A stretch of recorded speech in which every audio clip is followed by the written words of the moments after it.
જય Ganesh, happy morning. હું Shamankesh Pathak, profession tarot card reader અને ન્યુમરોલોજિસ્ટ.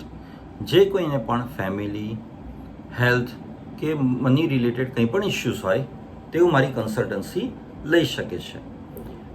આજે હું વાત કરીશ ટેરો કાર્ડ બાબતે.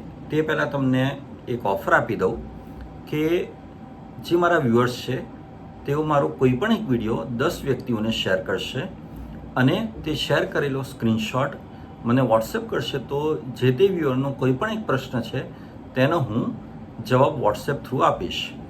આજે હું વાત કરીશ ટેરો કાર્ડ બાબતે.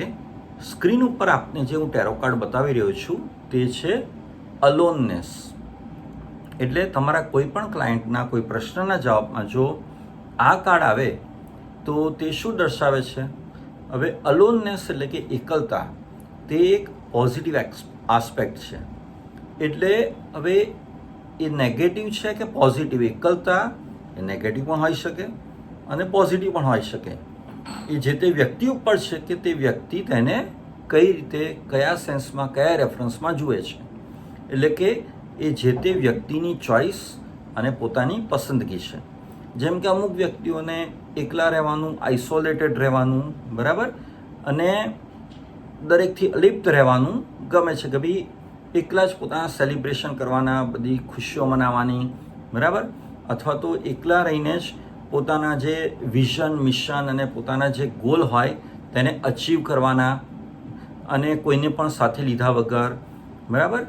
અને તેના માટે એ વ્યક્તિએ બહુ જ સ્ટ્રોંગ થવાની જરૂર હોય છે.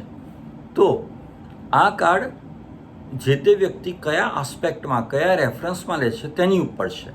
જેમ કે લોનલીનેસ એ નેગેટિવ એસ્પેક્ટ કહેવાય, કે ભાઈ બધાથી અલગ, બધાથી દૂર. જ્યારે અલોનનેસ એ પોઝિટિવ આસ્પેક્ટ કહેવાય. બંને વચ્ચે એક પાતળી લાઈન દોરી છે જે તે વ્યક્તિએ સમજવાની અને એ પ્રમાણે તેને કરવાની જરૂર હોય છે. ખુશ રહો, મસ્ત રહો, સ્વસ્થ રહો. Thank you very much.